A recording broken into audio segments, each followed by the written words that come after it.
나를 부르셨기에 라는 제목으로 여러분들과 함께 하나님의 말씀 나누도록 하겠습니다.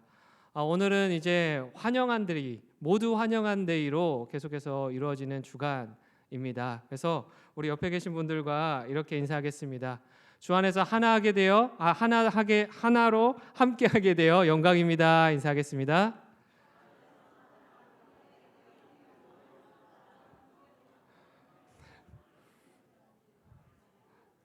네, 한 번 더 인사할 때는요. 주 안에서 이미 우린 하나입니다. 이렇게 인사하겠습니다.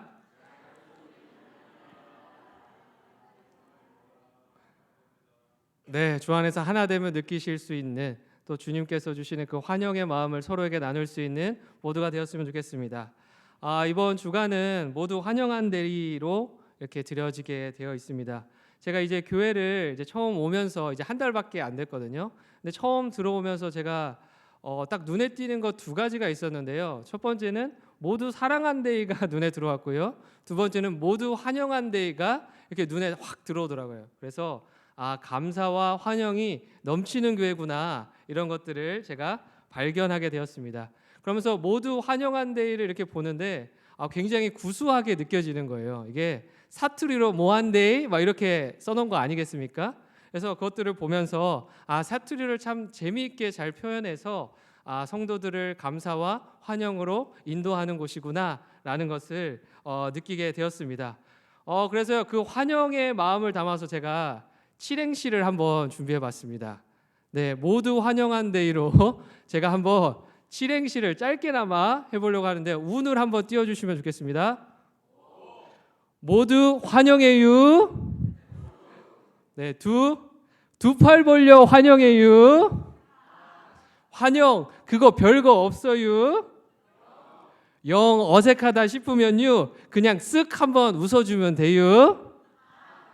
한 번만 하면요 정이 없으니까요 만날 때마다 두 번, 세 번, 네 번 계속 웃어주시면 돼요. 대면 하지 마시고 모두 환영하신 예수님처럼 환영해 주세요. 이게 바로 교회가 가져야 할 사랑과 환영의 모습이에요. 오늘 나갈 때 꼭 실천들 하셔요.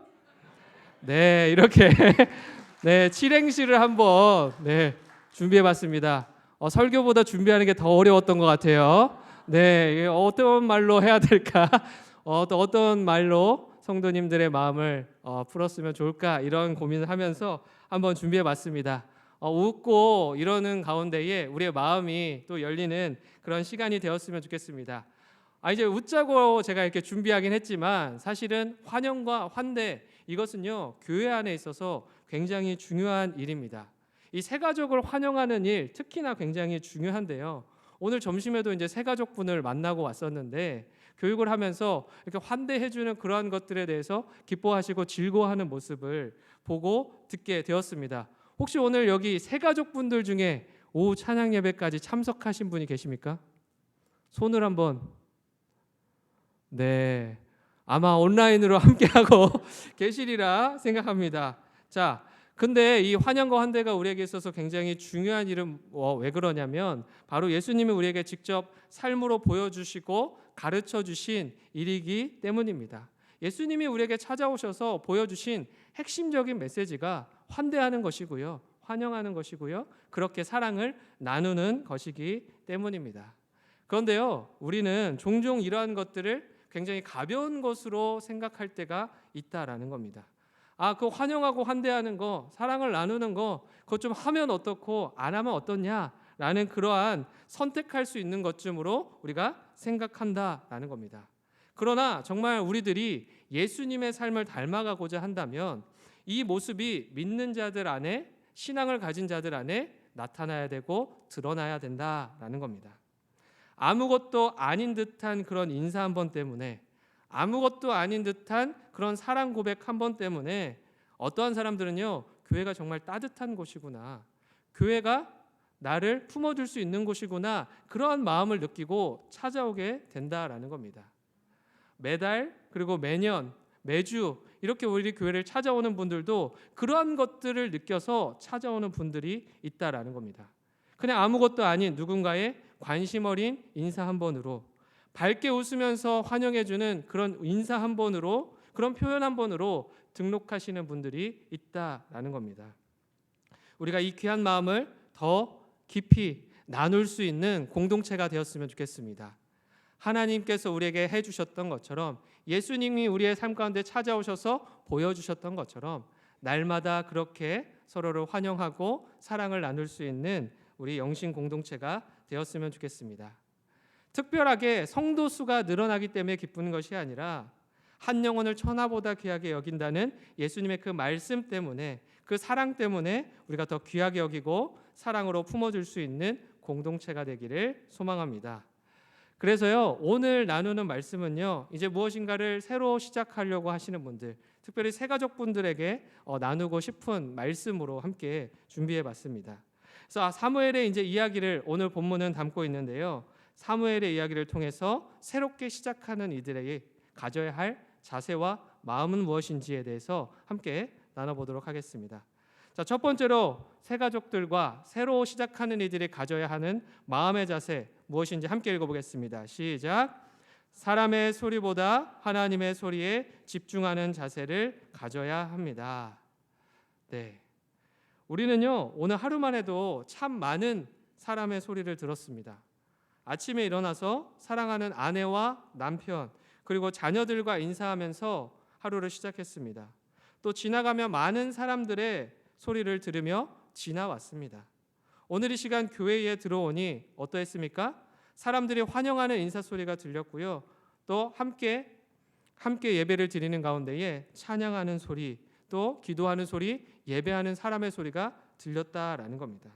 우리는 이처럼요, 삶의 모든 곳에서 사람의 소리를 듣게 됩니다. 단순히 듣는 정도가 아니라요, 매 순간 끊임없이 사람의 소리가 우리의 마음속에 새겨지고 있다라고 할 수 있습니다. 그래서 시간을 잘 따져본다면요, 한두 시간이 아니라요, 듣고 말하는데 하루 대부분의 시간이 사용되어지는 것을 우리가 발견하게 됩니다. 그러다 보니 어떠한 일이 일어나냐면 자연스럽게 우리는 사람의 소리에 먼저 반응하는 경향이 있습니다. 사람의 소리에 먼저 귀를 기울이는 경향이 있다라는 겁니다. 아무래도 많이 듣는 것에 더 많은 영향을 받는 것은 자연스러운 일이기 때문에 그러한 경향이 생겨난다라는 겁니다. 그러나 오늘 말씀을 보니까요, 사람의 소리를 듣는 것보다 더 중요한 소리가 있다라는 것을 발견하게 됩니다. 그것이 무슨 소리입니까? 어떤 분의 소리입니까? 바로 하나님의 소리라는 것입니다. 오늘도 하나님은 우리에게 말씀을 통해 그의 소리를 들려주시고요, 우리를 초청하십니다. 여러분은 오늘 이 시간 이 자리에 함께할 수 있는 이유가 무엇 때문이라고 생각하십니까? 어떠한 사람은요, 이렇게 이야기합니다. 나는 옆에 있는 집사님이 교회를 하도 나오라고 해서 나오게 됐습니다. 마지못해서 한번 와보라고 해서 와봤습니다. 하도 귀찮게 따라다녀서 한번 와봤습니다. 그러다가 어쩌다 보니 새가족반도 등록하고 새가족반도 수료해서 지금 이 자리에 있게 되었습니다. 또 어떠한 분은 이런 분도 있을 것 같아요. 저는 자원하는 마음으로 제가 자원해서 오늘 나왔습니다. 설교 말씀이나 또 예배 분위기나 너무 좋아서 저는 자원해서 제가 나오고 싶어서 나왔습니다 하는 분들도 있을 것입니다. 이처럼 각자가 생각하는 이유가 다양하지만요, 사실 우리가 이 자리에 함께 모일 수 있는 공통적 이유는요, 한 가지밖에 없습니다. 바로 주님이 우리를 부르셔서 우리가 이 자리에 앉아 있다는 사실입니다. 우리 옆 사람에게 이렇게 한번 인사해 볼까요? 주님이 우리를 부르셨습니다. 맞습니다. 주님이 우리를 부르셨기에 우리가 이 예배의 자리에, 이 영신교회 이 예배당에 앉아 있을 수 있는 것입니다. 주님이 부르셨습니다. 사실 너무나도 중요한 고백입니다. 우리가 교회 안에서 무엇인가를 하면서 절대 놓쳐서는 안 되는 고백이 있다면, 잊어버려서는 안 되는 고백이 있다면 주님이 나를 부르셨다라는 바로 이 사실입니다. 왜냐? 이것이 우리가 여기에 있는 이유이기 때문입니다. 우리는요, 주님의 부르심을 따라 이 자리에 모인 것입니다. 어떤 사람은요, 저는 이 집사님을 통하여서 이 집사님의 부름을 통해서 여기에 왔습니다라고 하지만 그것은요, 사실은 하나님께서 그 집사님의 입술을, 그 권사님의 입술을, 그 장로님의 입술을 통하여서 우리를 불러주신 것입니다. 대신 사용하여 주신 것이다라는 겁니다. 그래서 사람을 통해서, 환경을 통해서 하나님께서 우리를 부르셨다라는 것이죠. 우리가 하나님의 부르심을 따라서 하나님을 더 알아가고 가까워지기 위해서 이 자리에 모여 있는 것입니다. 우리가 그냥 종교 활동이나 하고 서로 교제하는 마음, 그런 마음, 맞는 사람을 찾자, 이러한 의미를 가지고 어떠한 자신의 특정한 목적을 가지고 그것을 이루기 위해 이 자리에 있는 것이 아니라 하나님의 부르심을 따라 이 자리에 나왔고, 또 하나님의 부르심을 따라 하나님을 섬기는 그 일에 감당하기 위해서 이 자리에 함께하고 있다는 것입니다. 하나님의 우리를 부르셔서 하나님을 섬기는 이 자리에 동참시키고 있다는 그 확신이 우리에게 있어야 한다라는 것이죠. 이러한 부르심에 대한 확신이 없을 때 우리의 신앙생활을 시작하게 되면 어떠한 일이 일어나게 되느냐, 그것이 오늘 본문 말씀에 나와 있습니다. 사무엘도요, 하나님을 알지 못할 때, 잘 알지 못할 때 이와 같은 일이 발생했다라고 이야기하고 있는데요. 8절 말씀 우리가 함께 읽어보도록 하겠습니다. 시작.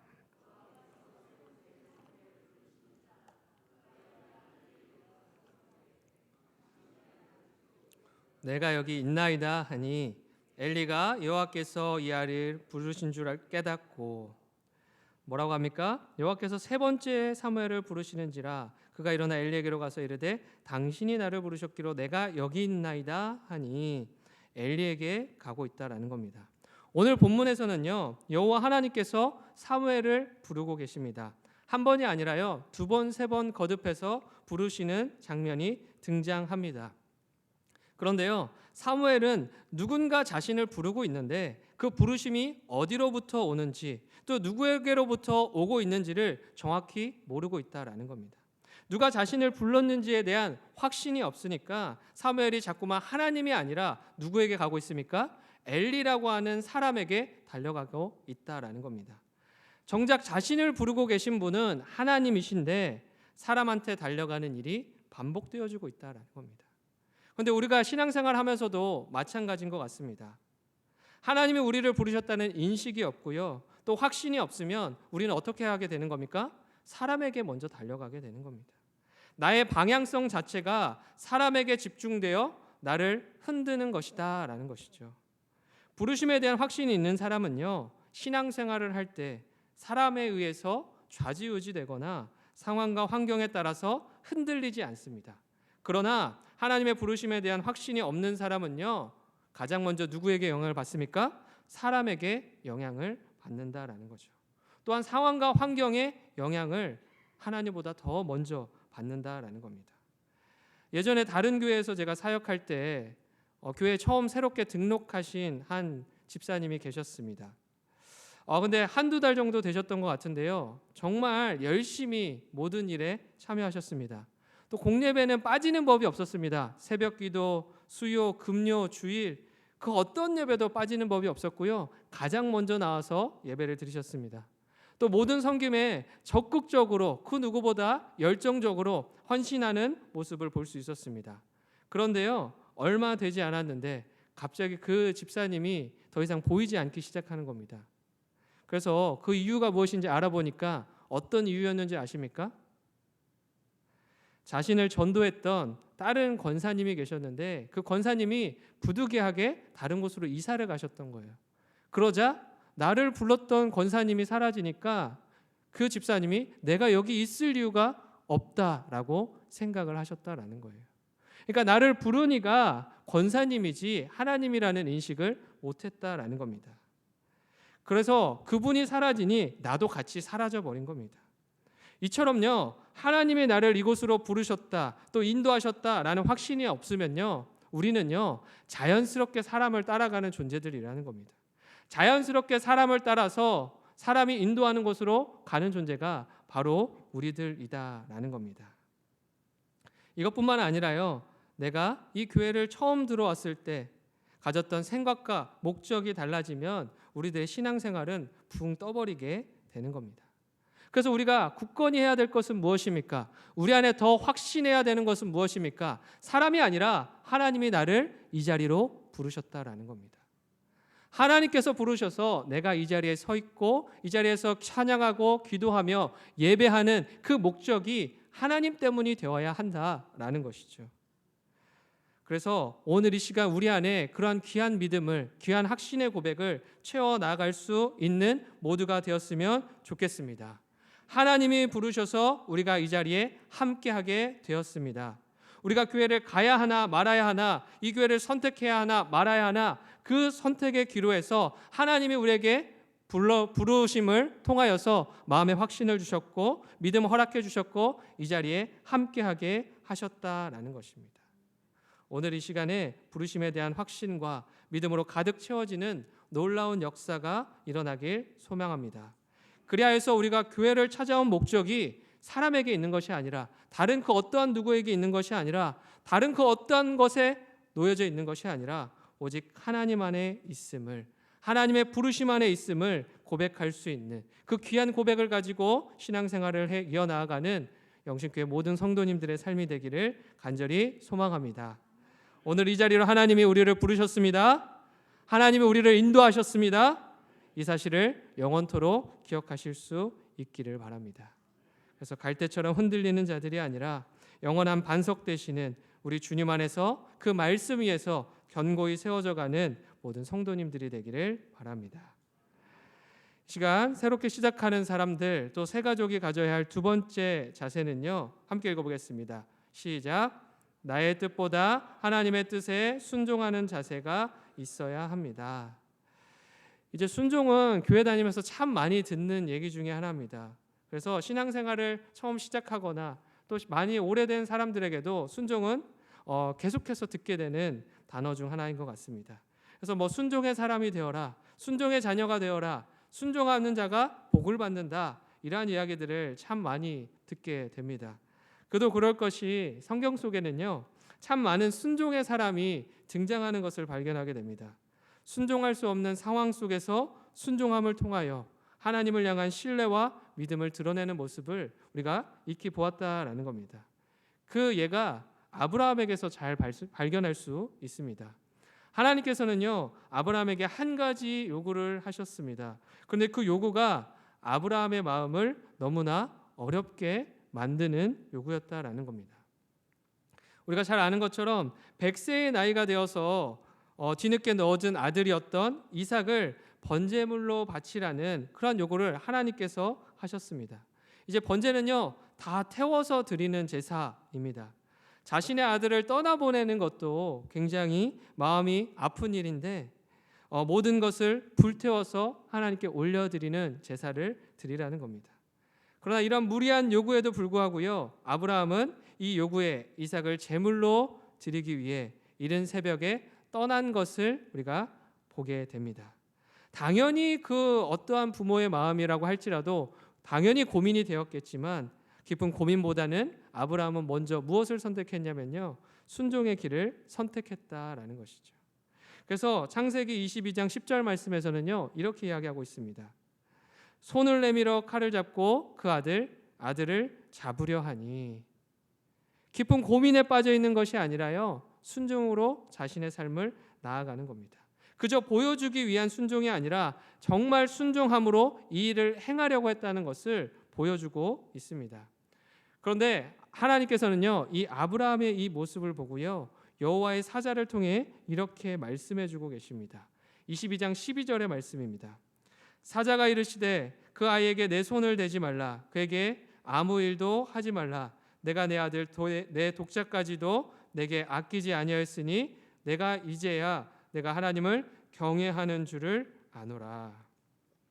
하나님께서는요, 순종의 마음을 보고자 하셨다라는 겁니다.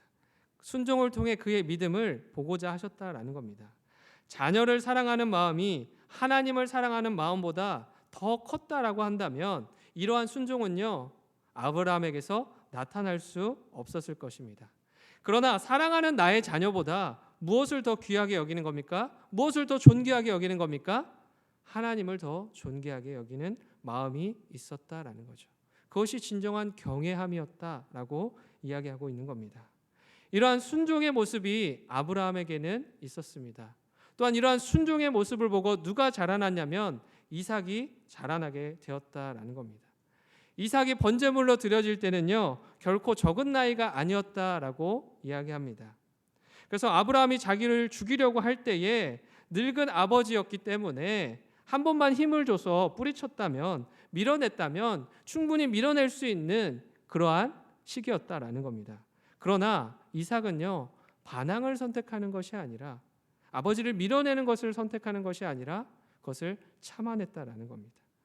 이것은 이삭 역시 순종했다라는 것입니다.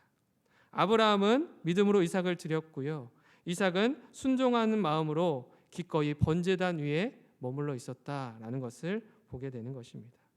하나님께서 바라시는 순종의 모습이 바로 이와 같은 모습입니다. 가장 귀한 것이라고 할지라도 하나님께 내어드리겠다. 가장 소중하게 여기는 나의 것이라고 할지라도 그것이 무엇이 되었든, 나의 자녀, 나의 생각, 나의 가치관, 나의 어떠한 것이 되었다 할지라도 하나님께 드리겠다라고 하는 이 순종의 고백을, 이 순종의 마음을 하나님께서는 우리에게 원하신다라는 겁니다.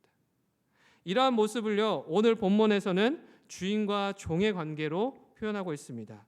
오늘 본문은 10절 말씀에서는 이렇게 이야기합니다. 함께 읽어보겠습니다. 시작. 여호와께서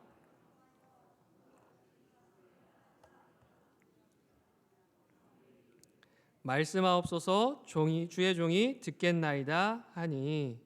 사무엘은요, 주인 되시는 하나님이 말씀하시면 듣고, 요청하시면 따르고, 가라 하시면 나아가는 종과 같은 인생을 살아갈 것이다 라고 고백하고 있습니다. 아버지와 자녀의 관계로 하나님과 우리의 관계를 표현하기도 하지만 주인과 종의 관계로 표현하기도 합니다. 종의 유일한 섬김의 대상은 누구입니까? 주인입니다. 주인이 말하는 것, 행동하는 것, 모든 것을 예의주시하는 삶을 살아가는 것이 종의 삶이다라고 이야기할 수 있겠습니다. 오늘 이 시간 우리에게도 이와 같은 마음이 있었으면 좋겠습니다. 나의 잘남이나 나의 인간됨을 드러내는 것이 아니라 하나님 앞에 겸손한 마음으로 겸손히 엎드려 섬기는 사무엘과 같은 모습을 가진 우리들로 날마다 변화되어져 갈 수 있는 놀라운 은혜가 있기를 소망합니다. 오늘 이 시간 우리가 새롭게 시작하는 사람들 혹은 새 가족들이 가져야 할 자세를 두 가지로 함께 알아보았습니다. 첫째는 무엇이었습니까? 사람의 소리보다 하나님의 소리에 집중하는 것이었습니다. 두 번째는 무엇이었습니까? 나의 뜻보다, 생각보다 하나님의 뜻에 순종하는 사람이 되는 것이었습니다. 이러한 모습으로 성장하고 변화할 수 있는 모든 성도들이 한 마음과 한 뜻으로 이 성도들이 될 수 있도록 우리가 한 마음과 한 뜻으로 새롭게 시작하는 이들을, 새 가족들을 도와야 한다라는 겁니다. 그래서 그들에게 많은 하나님의 말씀을 들려주셨으면 좋겠습니다. 사람의 소리가 아니라 많은 하나님의 소리를 들려주실 수 있었으면 좋겠습니다. 그리하여서 우리 가운데 교제하는 이유가 사람 때문이 아니라 하나님 때문에 하나님의 이야기들로 가득 채워갈 수 있는 우리 모든 영신교회 성도님들이 되기를 간절히 소망합니다. 오늘도 우리에게 들려주시는 그 하나님의 말씀을 통하여서, 하나님의 음성을 통하여서 우리 안에 우리가 어디로 가야 할지를 알고 그 방향 가운데에 기꺼이 우리의 삶을 내어드릴 수 있는 모든 성도님들의 삶이 되기를 간절히 소망합니다. 함께 기도하겠습니다.